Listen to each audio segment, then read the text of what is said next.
मैं पूजा के चुटकुले आप लोगों के लिए लाई हूँ एक मज़ेदार चुटकुले। अगर आपको अच्छा लगे तो लाइक शेयर सब्सक्राइब जरूर कर दें। तो चलिए शुरू कर।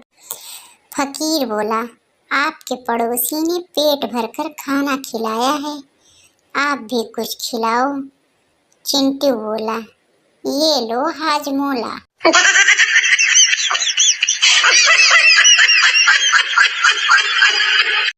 एक पागल अपने हाथ में सिगरेट छुपाते हुए दूसरे पागल से पूछता है। पहला पागल, बताओ मेरे हाथ में क्या है? दूसरा पागल, रेलगाड़ी। पहला पागल, तुझे कैसे पता चला? दूसरा पागल, मैंने धुआं निकलते देख लिया था।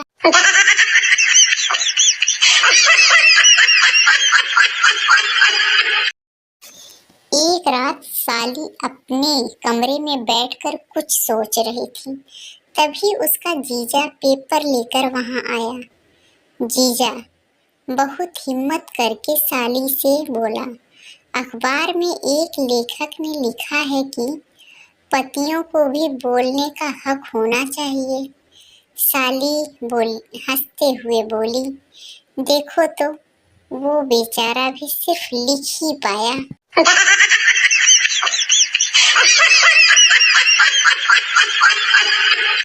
दो महिलाएं बात करते हुए जा रही थी। एक ने कहा, बहन पता है, अपने गांव के सरपंच कोमा में चले गए। दूसरी, हाँ बहन, अमीर लोग तो कहीं भी जा सकते हैं।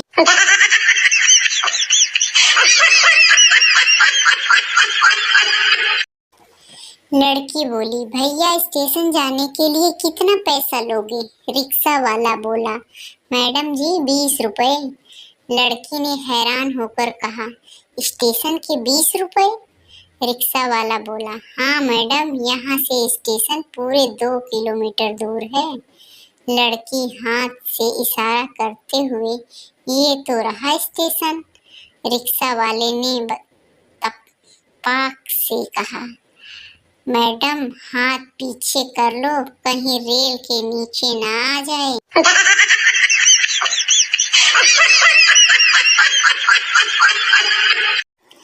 मास्टर जी बोले, चिंटू बताओ कि भैंस पूंछ क्यों हिलाती है?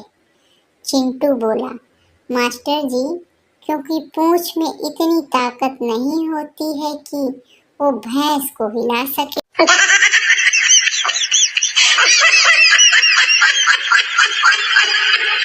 एक बार पप्पू शहर से गांव अपने ससुराल गया। उसने अपनी साली को गिफ्ट में परफ्यूम की बोतल दी। साली को परफ्यूम के बारे में कुछ पता नहीं था। उसने परफ्यूम हथेली पर डाला और चाट लिया। पप्पू ने इसकी शिकायत अपने ससुर से की तो ससुर बोले, बड़ी बेवकूफ है, परफ्यूम को चाटने से अच्छा तो रोटी में चुपड़कर खा लेती।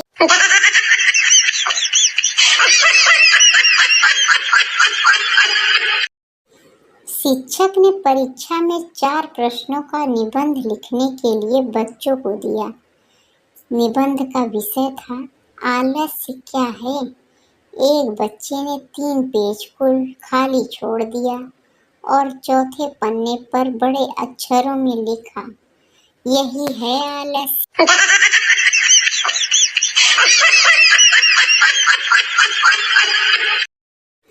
एक पति पत्नी के बीच जोर जोर से झगड़ा हो रहा था। पति ने कहा, देखो अब तुम एक शब्द भी मत बोलना, वरना मेरे अंदर का पशु जाग जाएगा।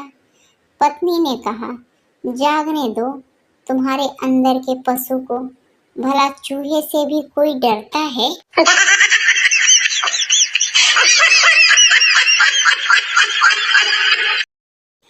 एक बार परीक्षा में प्रश्न आया कि चुनौती किसे कहते हैं।